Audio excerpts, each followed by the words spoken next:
Hello, I'm David Breeden. I'm the Senior Minister at First Unitarian Society of Minneapolis, a historically humanist congregation. And I have with me today Eric Jayne, who is the President of Minnesota Atheists. Yes. Welcome. Oh, thank you. Thanks for having me here. Great. Well, first off, I'd like to hear a little bit about the organization. Okay, sure. Well, Minnesota Atheists is the state of Minnesota oldest and largest atheist organization. We are a 501c3 nonprofit. We are an educational organization. We seek to promote positive contributions of atheism and the idea of the Jeffersonian separation of church and state, Jeffersonian wall of separation of church and state. Okay, so you advocate for secular government. Secular government,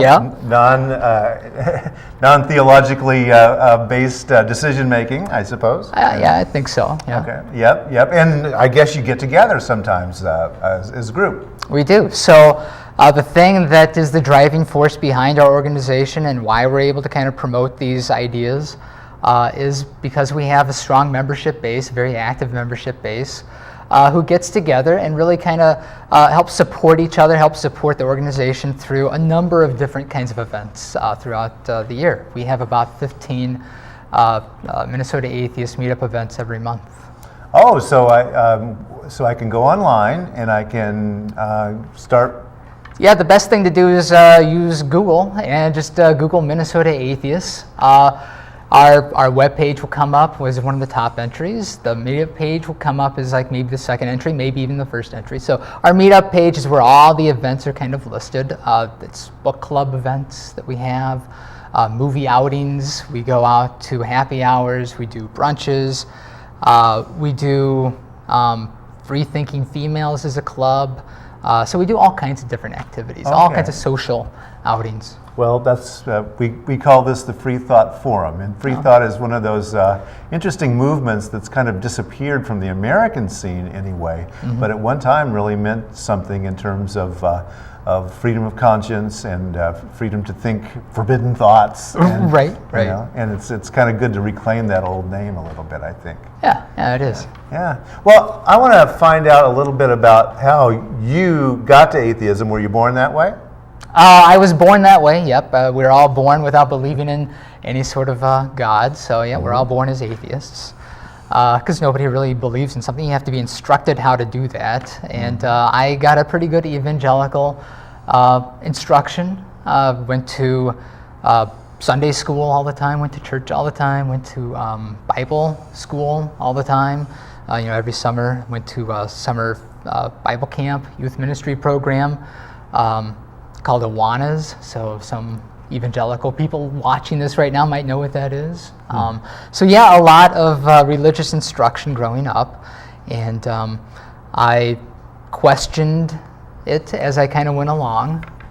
Never really quite sunk in for me, but I did what I had to do, and I did the Bible verse learning, and I really did believe for a period of time, but it's just that there was always a negative or nagging kind of doubt, I think. So eventually, as I got old enough and started meeting new people, meeting other people outside of my church, through getting my first job at McDonald's, I met all kinds of people who were not Christian, and as I got further along in high school, I met more people who weren't Christian, and so I took a comparative religions class in high school and got some instruction about exactly how some other kinds of faiths believe, and that was interesting to me, and it piqued my curiosity to look more at some of these other ideas and other beliefs until it really kind of occurred to me that Christianity is just as silly as some of the other beliefs that were taught in that comparative religions class in high school. So they were all silly beliefs. They're all very funny,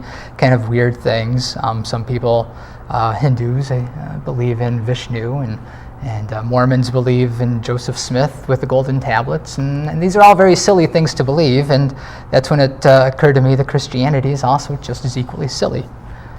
One of the patterns that I notice about people who identify as atheists is that often they have, like you, have been raised in very serious religious indoctrination. and then at some point begin to question that, and then go all the way. And it's a recurring. Have you noticed that in talking with people in your organization? Yeah. We have a lot of recovering evangelicals like me, and a lot of recovering Catholics, a lot of recovering Mormons and Jehovah's Witnesses, and lots of people from all kinds of different faiths.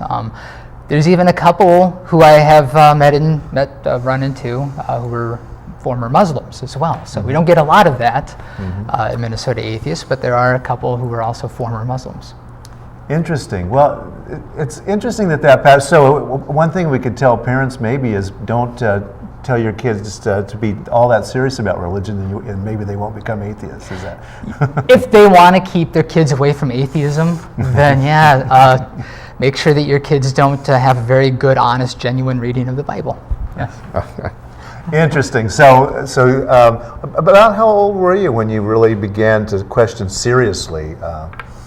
It was probably when I was about 16 or 17. That's when I took that comparative religions class. That's when I also started my job at McDonald's and saw people of other faiths. In particular, one of the shift managers was a Muslim from Pakistan, and he invited me to read an English translation of the Quran. So I read some of that, and it was about 16, 17, and I was agnostic then. After I started to really kind of lose the Christian persuasion, I identified as agnostic for a long period of time. And then I read The God Delusion by Richard Dawkins, and I found that to be very persuasive, and in particular his argument about the flying spaghetti monster. And I'm sure you've heard of this flying spaghetti monster before. Yes.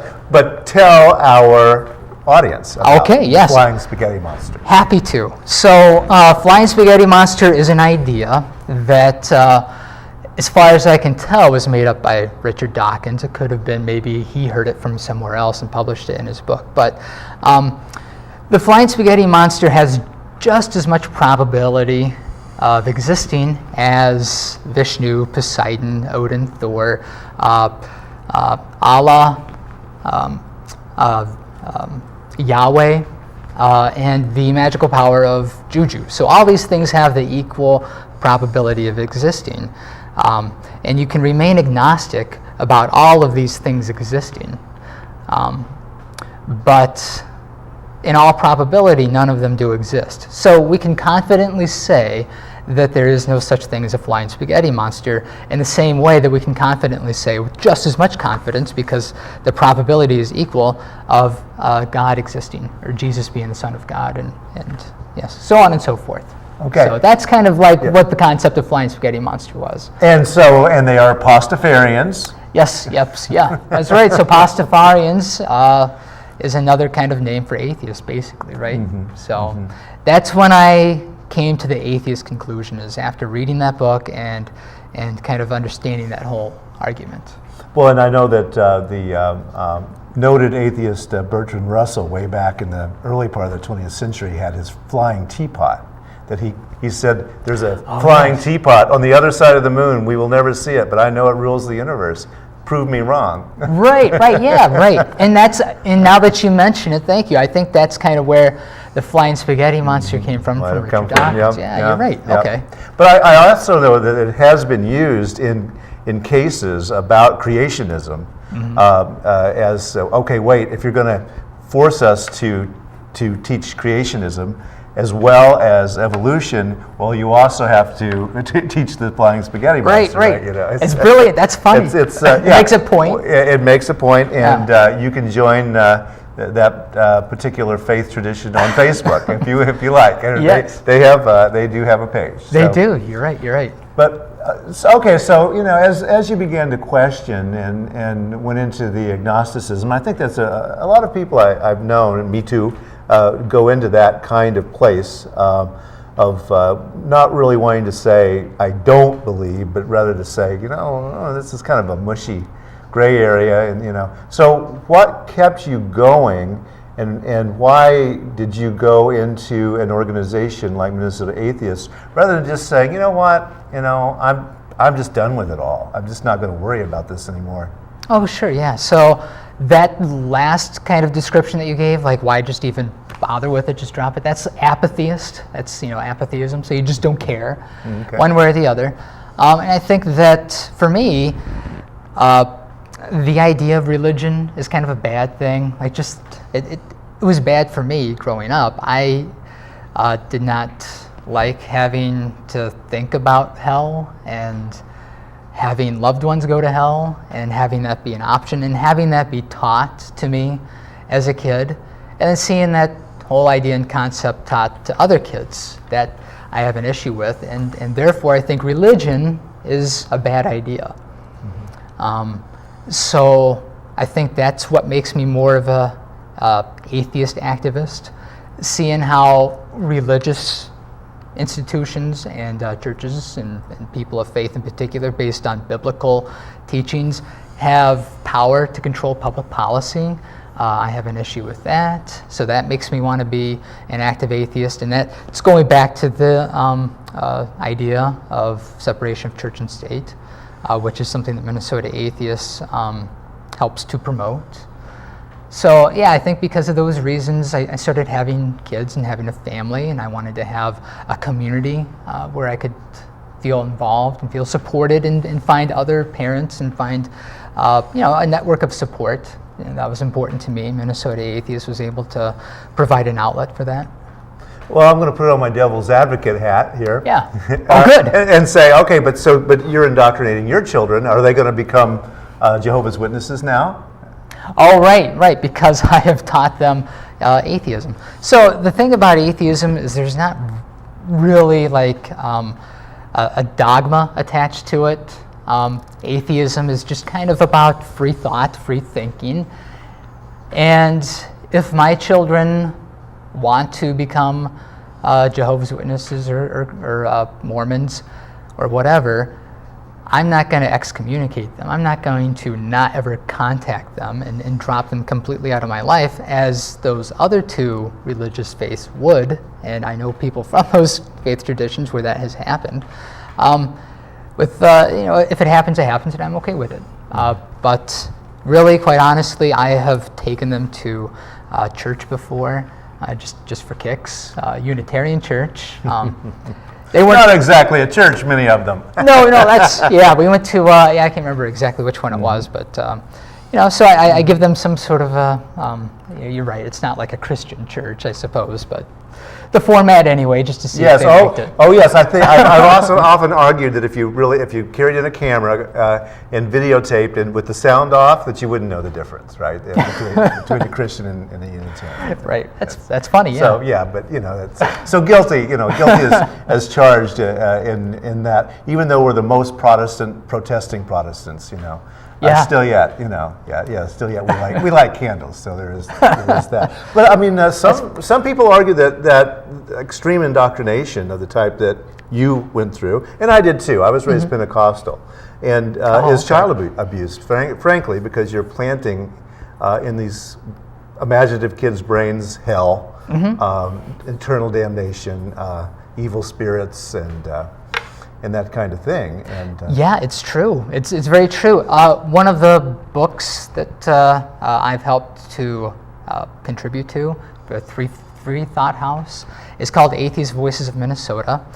It's a book of essays from 26 different local atheists providing their own story about atheism and their experience growing up atheist or coming to the atheist conclusion. And I wrote a piece in there, and it starts off talking about how my daughter and her friend and I were walking in the park, or not in the park, but we were walking in suburbia anyway, going to the store to get some treats. And her friend, just kind of out of the blue, fresh out of Bible camp in the summer, asked her if she was going to heaven or hell. And my daughter just kind of like brushed it off and said, well, I'm going to go over here to the candy store, and 'cause that's where we were headed. So then she pressed the issue, her friend, and said, no, I mean, are you going up there or down there? Heaven or hell? So I interrupted, and I just kind of said right away, hey, look, there's no hell. Don't worry about it. Your friend's not going to hell. My daughter, she's not going to hell. I'm not going to hell. Nobody's going to hell, and you don't have to worry about it. I left heaven alone. I left that idea alone because that's kind of a nice idea that, in a 9-year-old child's way, it's a fine idea to think that you're going to live forever and you're going to see people, your family, and be loved forever. So that's a good idea, and that's a fun thing to have as a 9-year-old, and there's nothing wrong with that. But the idea of hell, where you have to burn in hell for eternity, friends and family and stuff, that's a bad idea. So I felt obligated to step in and let her know that she doesn't have to worry about that. I also had those concerns as well as a 9-year-old. Mm-hmm. So. Yep, me too. I think many children do. And that's one of the things that one begins to notice as an atheist or a humanist that Christians probably don't notice, is just how we swim in the water of Christian thought in this country. It's just everywhere. Yeah, it is. So your kids are going to hear it, whether, no matter what, because someone is going to feel the obligation to hit them with that, right? Yep. And so even though we live in a fairly secular state, it's still yet, and Minnesota being even more secular than Alabama or a Georgia, right. But still yet, it's amazing how much Christianity is just there, Right. And I think too, don't you think that raising kids with the ability to question all assumptions may be the best way, is to give them that power of logic and reason. And yeah, right. Until they are teenagers, then it becomes kind of an issue. I say with jest because they like to challenge quite a bit. Yes. Well, you can tear down a lot with logic, and that's and not have a whole lot left. Right. If you really want to use that the sledgehammer of philosophy, as Nietzsche would call it. When you teach to question all authority, then your children are going to question your own authority. Mm-hmm. So, and that's fine. That's good. I accept the challenge. But yeah, I say that with tongue in cheek.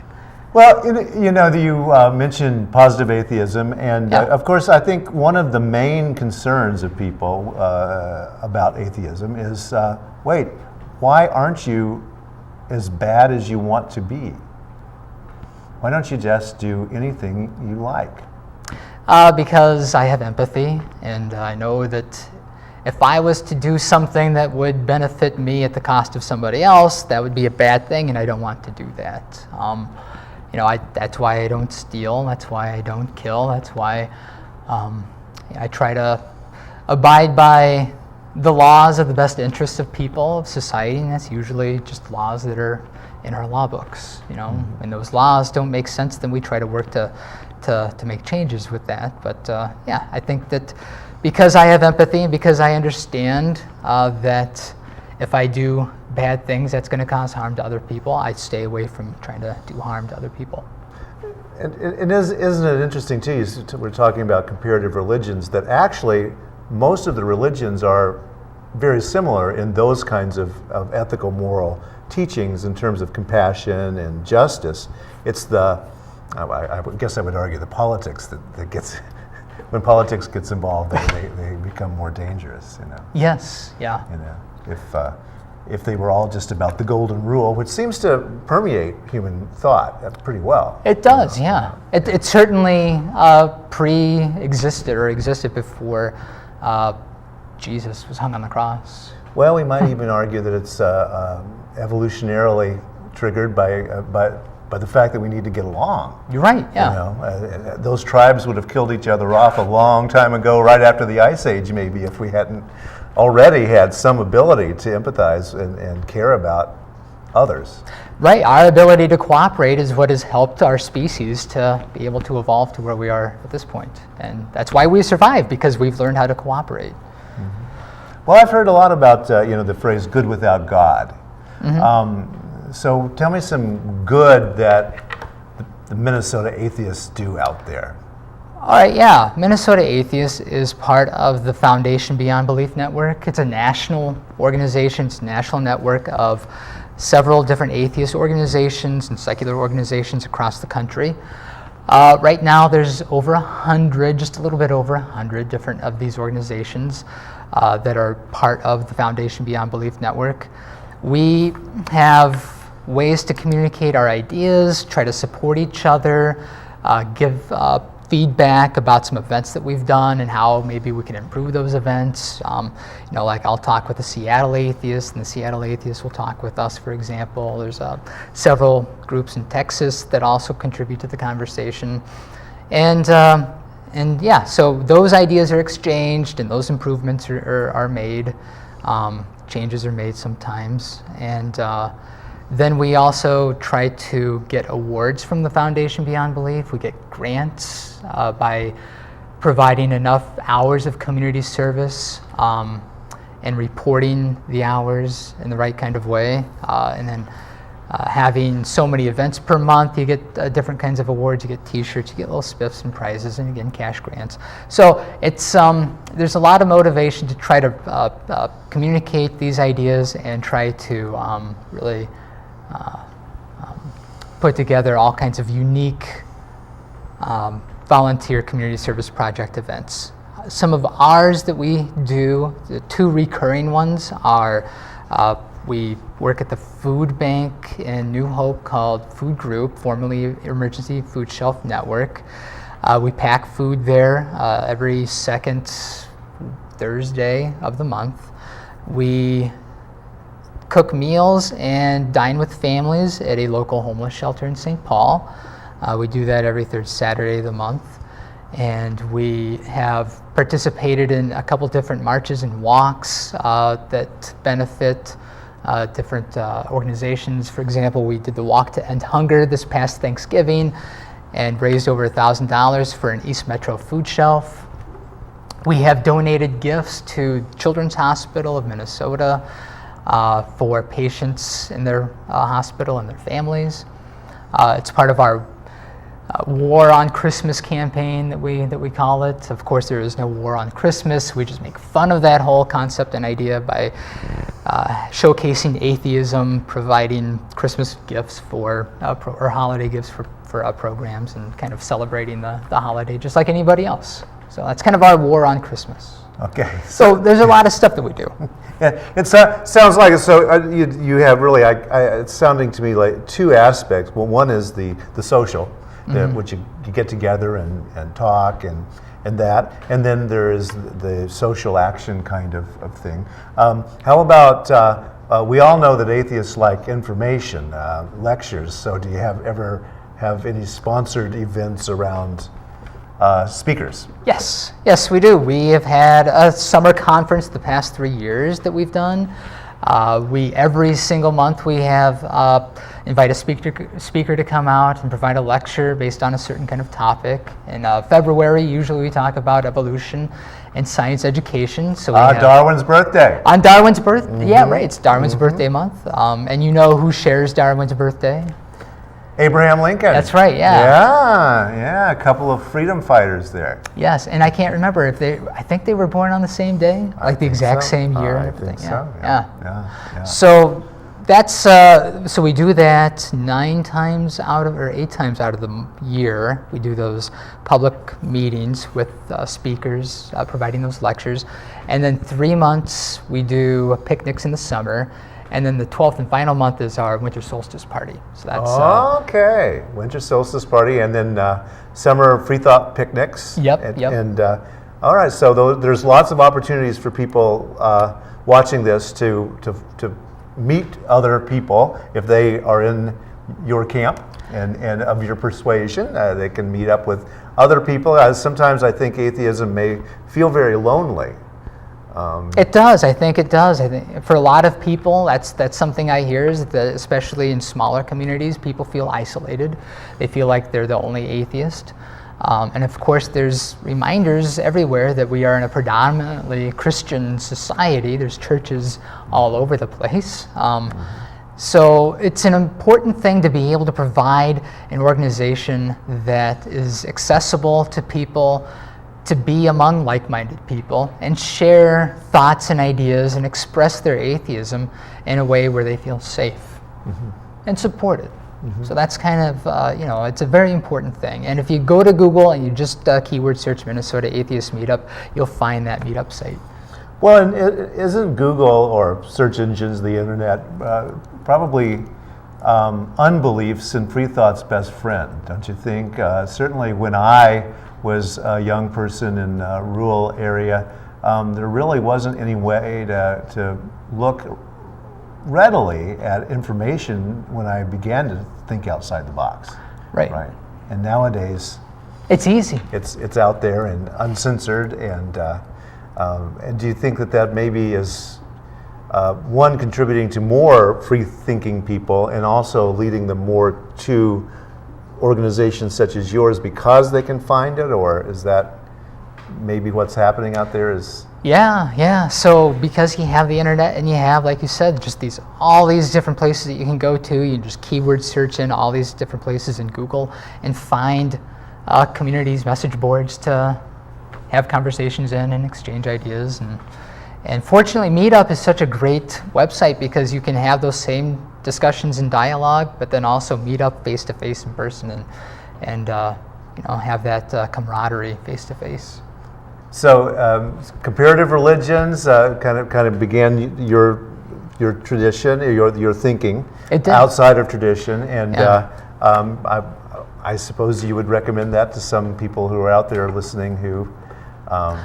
Yeah, for sure. Comparative religions class, they taught, there's this idea that atheists are against teaching Christianity in public schools, and I'd be all for it as long as you can teach Hinduism and Judaism and Islam side by side equally. I would be all for that. Comparative religions class is great. And one quick thing, did we talk about the Saints game? No, tell me about the Saints game. Because I think we only have maybe another minute or two. We've got 2 minutes left. Oh boy. Okay, so the Minnesota Atheists has sponsored the St. Paul Saints games for the last, this will be going into our 4th year right now.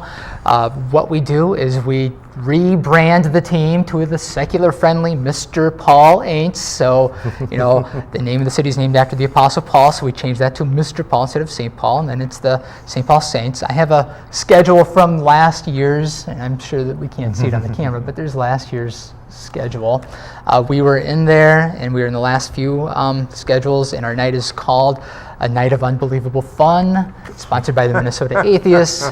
The players wear the rebranded team name that says Mr. Paul Aints on the jerseys, and the jerseys are then auctioned off. A portion of those profits go to the Family Place Shelter, where we provide meals every 3rd Saturday of the month. So that's going to happen again this year. This year being 2015, on August 8th, we are partnering with the Foundation Beyond Belief to hold another night of unbelievable fun.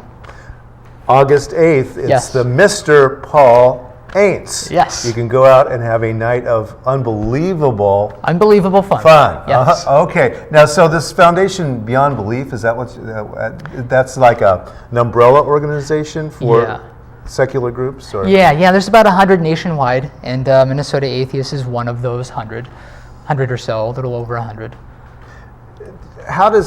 We've got 1 minute. Yeah. How do you see the difference between, I identify as a humanist, and you identify as an atheist. Probably those aren't, probably. Pretty synonymous. Do you see any difference between those two labels in terms of what people are thinking, or in terms of, I guess, the spin we put on things? I don't know. I think an atheist is trying to make more of a statement with that identity, because it's a choice thing. So I choose to take on that A word because it's more powerful, and it's a statement, and it feels more empowering to me to say that I don't believe in God. Okay. But watch me still be a good person. But, okay. Well, you know what, Eric, Jayne, it was really, really great talking to you today. Oh, thanks. Eric Jayne is the current president of Minnesota Atheists. Yes. In your final year. Yes. So someone else will be running soon. Yes. And the organization goes on, and you too can find it. Thanks so much for watching. I'm David Breeden, the senior minister at First Unitarian Society. Thanks for watching.